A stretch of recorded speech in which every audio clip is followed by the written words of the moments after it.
Hello बच्चों। आज मैं आप लोगों को क्लास 8th की जो आपके पास लेटेस्ट एडिशन की आर डी शर्मा की बुक है ना, उसमें जो हमने अपना chapter number 1 are squares start कर रखा है। तो हम एक्सरसाइज 1.4 कर रहे थे। हमने इसमें क्वेश्चन नंबर 10 तक कंप्लीट कर लिया था। टोटल हमारे पास इसमें 16 क्वेश्चन है। तो आज हम क्या करते हैं, बाकी के जो 6 क्वेश्चन हमारे रह गए हैं उनको कंप्लीट कर लेते हैं। तो चलिए क्वेश्चन नंबर 11 देखते हैं। यहाँ आपसे कह रहा था area of square field is 5184 meter square. A rectangular field whose length is twice its breadth has its perimeter equal to the perimeter of square field. Find the area of rectangular field. Question को बिल्कुल ध्यान से समझना। यहाँ पर आपको square और rectangle दोनों की इंफॉर्मेशन दे रखी है। कह रहा है आपके पास एक स्क्वायर फील्ड है जिसका एरिया आपको दे रखा है, ठीक है। उसके साथ साथ एक आपके पास रेक्टेंगुलर फील्ड भी है जिसकी लेंथ जो है वो उसकी ब्रेथ के ट्वाइस है, ठीक है। और जिसका पेरीमीटर, जो स्क्वायर का पेरीमीटर है, उसके पेरीमीटर के बराबर है। आपको क्या करना है, एरिया ऑफ रेक्टेंगुलर फील्ड निकालना है। देखो, एरिया ऑफ रेक्टेंगुलर फील्ड तभी निकलेगा जब आपको लेंथ और ब्रेथ पता होगी, है ना। और लेंथ और ब्रेथ आपको यहाँ पता तो है, लेकिन एग्जैक्ट फिगर फॉर्म में नहीं पता। सिर्फ इतना पता है कि जो लेंथ है ना वो ब्रेथ के ट्वाइस है, बस, और कुछ नहीं पता, ठीक है। तो हम क्या करते हैं, जो ये हमें एरिया ऑफ स्क्वायर फील्ड दे रखा है ना, इसका यूज़ कर लेते हैं। पहले इसकी हेल्प से ना मैं साइड निकाल लेती हूँ उस स्क्वायर की। ऐसा क्यों कर रही हूँ मैं, साइड इसलिए निकाल लूँ ताकि मैं इसका पेरीमीटर निकाल सकूँ स्क्वायर का। क्यों? क्योंकि पेरीमीटर ऑफ स्क्वायर तो पेरीमीटर ऑफ रेक्टेंगल के बराबर है ना। रेक्टेंगल का ही पेरीमीटर आ गया, और रेक्टेंगल के पेरीमीटर की हेल्प से आप क्या करने वाले हो, लेंथ और ब्रेथ निकालने वाले हो। और जैसे ही आपको लेंथ और ब्रेथ मिल जाएगी तो बस अब तो हमारा एरिया ऑफ रेक्टेंगल फिर आ ही जाएगा L/B करके। तो क्वेश्चन क्लियर हो गया। इंपॉर्टेंट क्वेश्चन है तो इसको बिल्कुल ध्यान से समझिएगा। तो चलिए अब हम इसको यहाँ पर स्टार्ट करते हैं। 5184 दे रखा है। तो answer number 11, area of square field मुझे दे रखा है यहाँ पर 5184, और एरिया का फॉर्मूला होता है साइड का स्क्वायर। तो जैसे ही यहाँ पर स्क्वायर हटेगा, यहाँ पर क्या लग जाएगा, रूट लग जाएगा। अब आपको ये,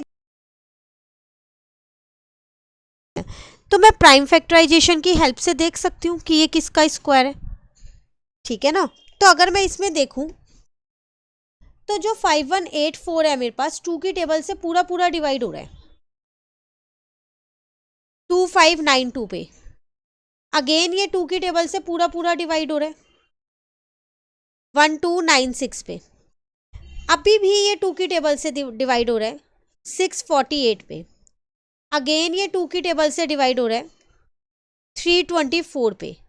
देखो, डिवाइड तो ये अभी भी हो रहा है 2 की टेबल से, लेकिन आपको पता है कि 324 18 का स्क्वायर होता है, तो आप डायरेक्ट यहाँ 18 लिख सकते हो, क्योंकि यहाँ पर मेन मेरा जो क्वेश्चन है वो प्राइम फैक्टराइजेशन से रिलेटेड नहीं है, तो उसमें आप यहाँ पर 18 लिख सकते हो। तो इसका मतलब मैं ये कह सकती हूँ कि जो मेरी साइड है वो निकल के आ गई। तो 2 into 2 into 2 into 2 into 18 into 18, तो इसमें से पेयर बना लिए। जैसे ही रूट हटेगा तो एक एक नंबर बाहर आ जाएगा, तो एक 2, फिर एक 2 और एक 18 आ गया। इसका मतलब मेरे पास साइड आ गई 18 इंटू में 4, जो कि 72 सेंटीमीटर है। ये मेरे पास साइड निकल गई किसकी, स्क्वायर की। मीटर में है क्वेश्चन, तो आप यहाँ पर मीटर लगाना, ठीक है। अब मैं इसका पेरीमीटर निकाल सकती हूँ।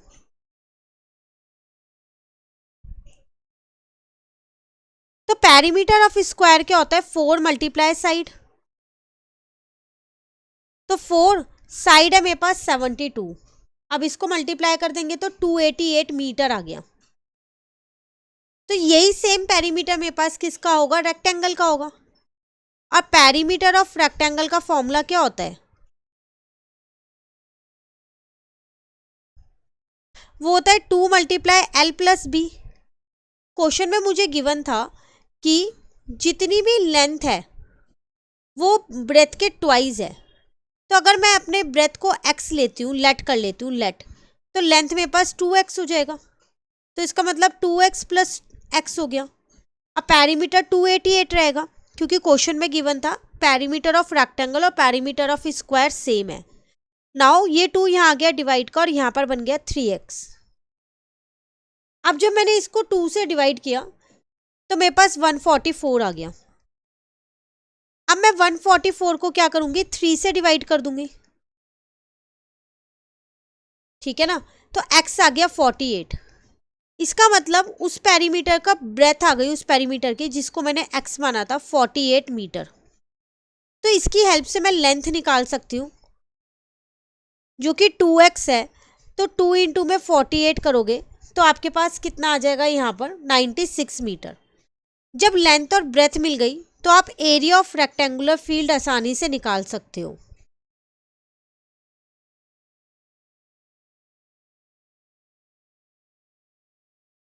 L इंटू बी होता है, इसका मतलब 48 इंटू में 96 होगा, ठीक है ना। तो 48 को 96 से इंटू कर दो तो 4608 मीटर स्क्वायर जो है वो आपका एरिया ऑफ रेक्टेंगुलर फील्ड आ गया। क्लियर।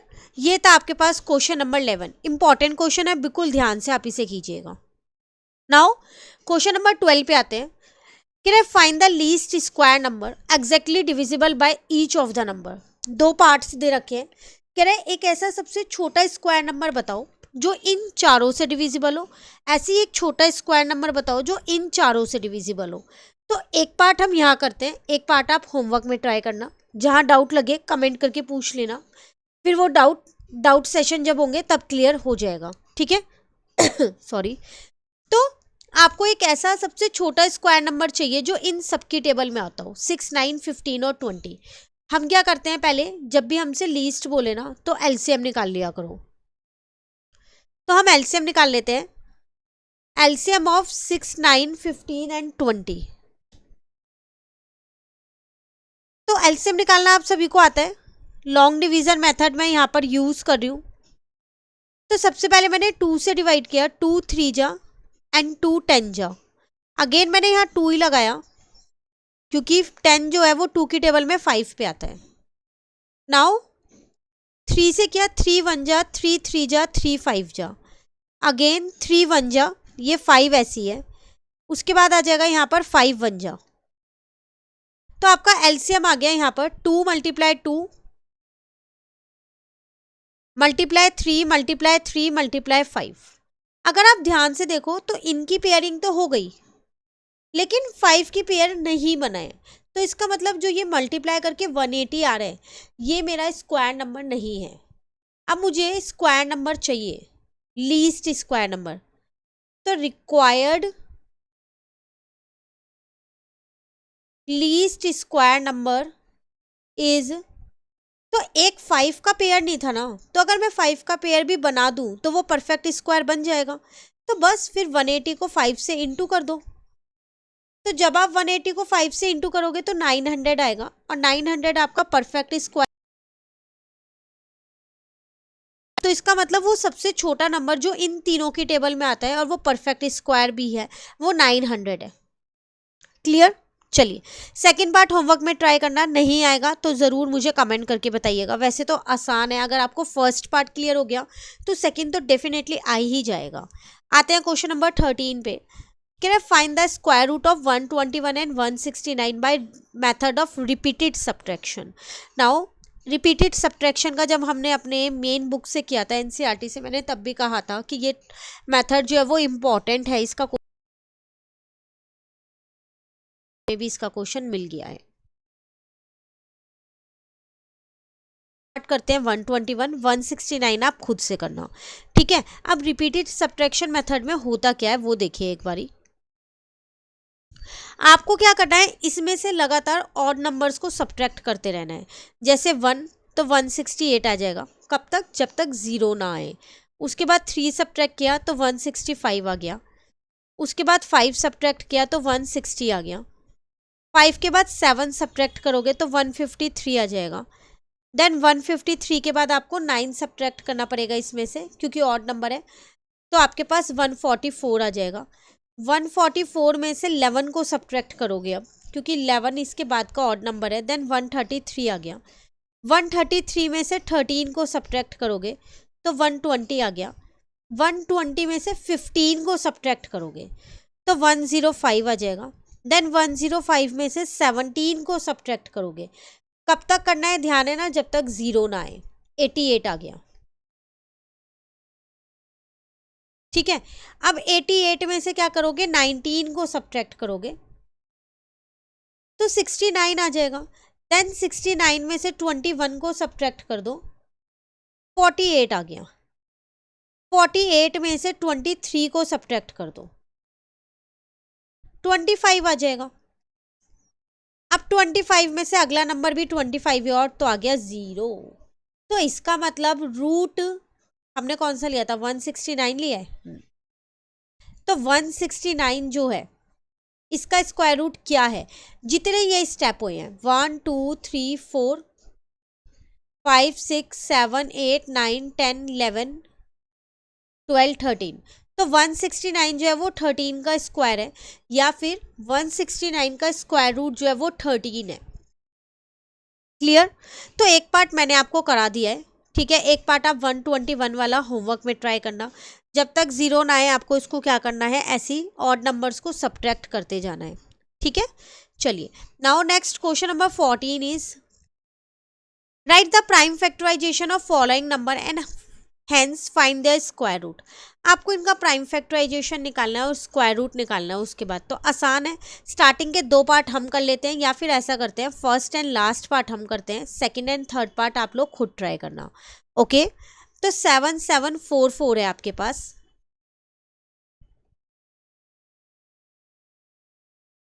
तो पहले हम इसका क्या करते हैं, प्राइम फैक्टराइजेशन निकालते हैं, जैसा कि उन्होंने हमसे बोला। तो इसको मैंने 2 से सीधा सीधा डिवाइड कर दिया, तो मेरे पास 3872 आ गया। अगेन मैंने इसको 2 से डिवाइड कर दिया तो 1936 आ गया। फिर मैंने इसको 2 से डिवाइड किया तो 968 आ गया। फिर 2 से डिवाइड किया तो 484 आ गया। अब 484 को फिर से 2 से डिवाइड कर सकती हूँ,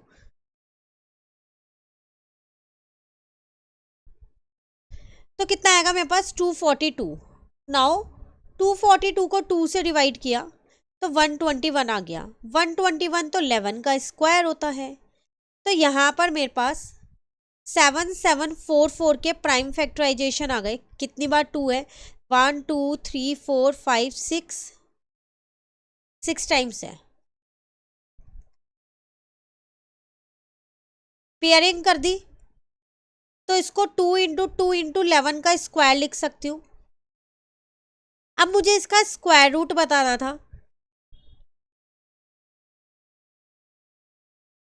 तो इसका स्क्वायर रूट आ जाएगा 2 2 जा 4 इंटू में 11 कर लो तो 44। जैसे ही यहाँ से स्क्वायर हटा, सामने वाली साइड पे क्या हो गया, आ गया। क्लियर। चलिए, नेक्स्ट है 7056।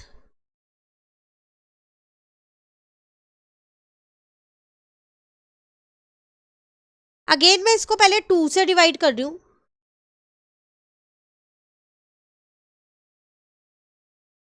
तो मेरे पास 3528 आ रहा है।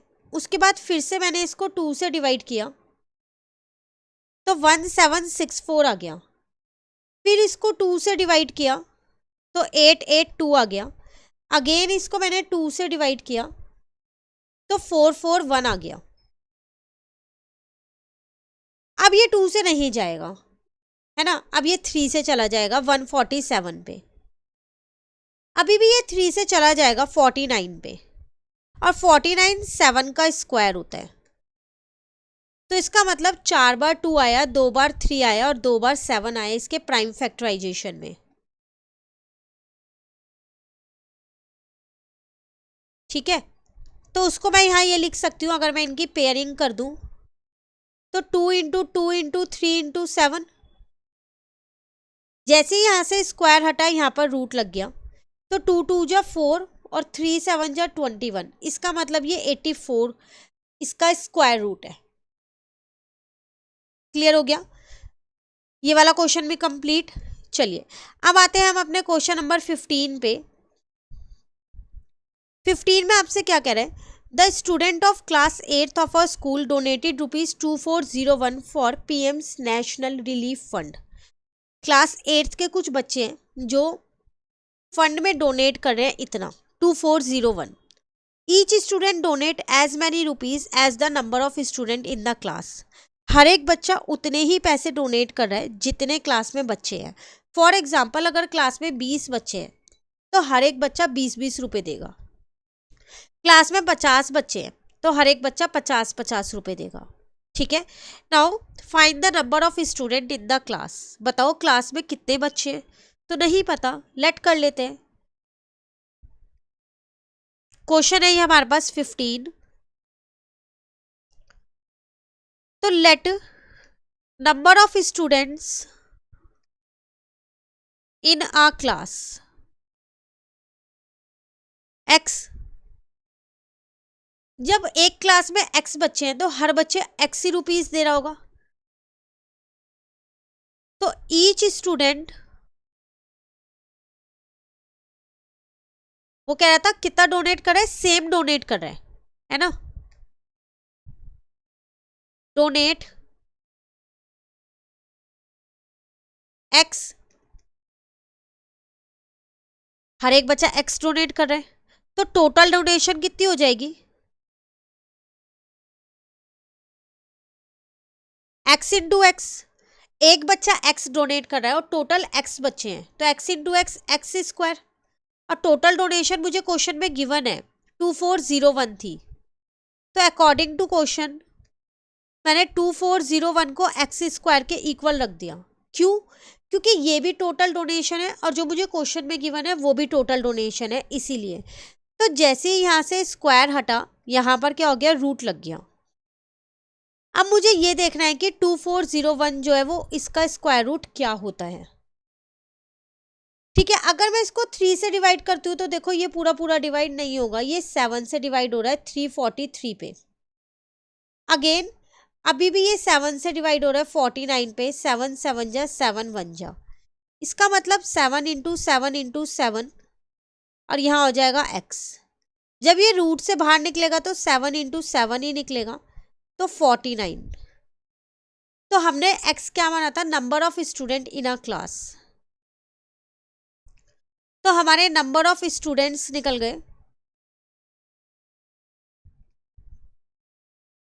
वो कितने आ गए, 49। एक क्लास में 49 बच्चे हैं और हर एक बच्चा 49 रुपीज ही डोनेट कर रहा है।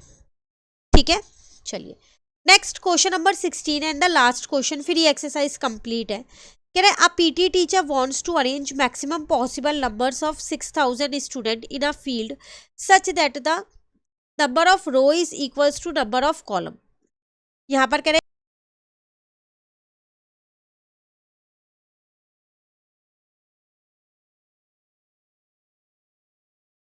होंगी ना उतने ही कॉलम हो।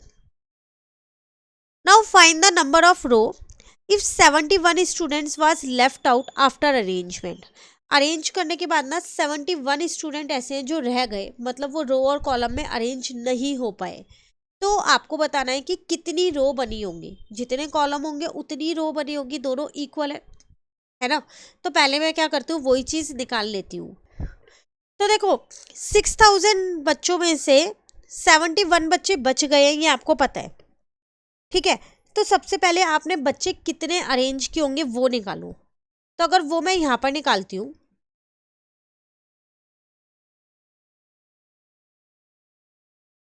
टोटल स्टूडेंट्स अरेंज्ड 6000 में से आपके 71 बच्चे तो रह गए थे, आपने अरेंज नहीं किए, तो टोटल आपने इतने स्टूडेंट्स को अरेंज किया है। और अरेंज ऐसे किया है कि रो और कॉलम इक्वल थे, है ना। तो लेट कर लो, लेट नंबर ऑफ रोज है x, तो फिर नंबर ऑफ कॉलम्स भी x ही होंगे क्योंकि वो दोनों हमारे पास क्या था, इक्वल है।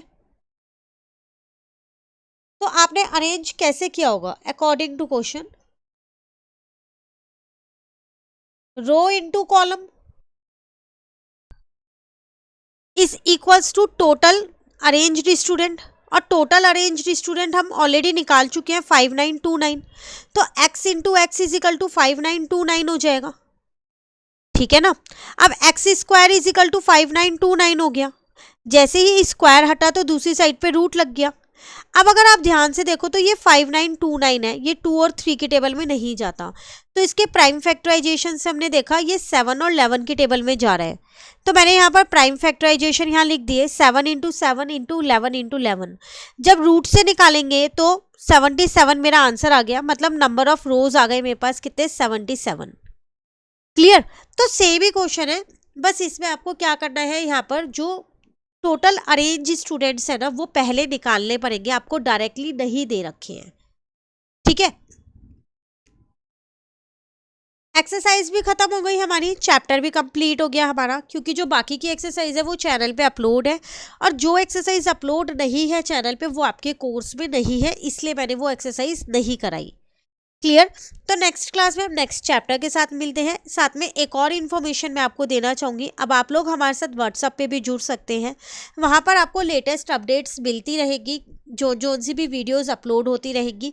तो मैं लिंक आपको नीचे डिस्क्रिप्शन में दे दूँगी, आप वहाँ से उसको ज्वाइन कर सकते हो। Thank you.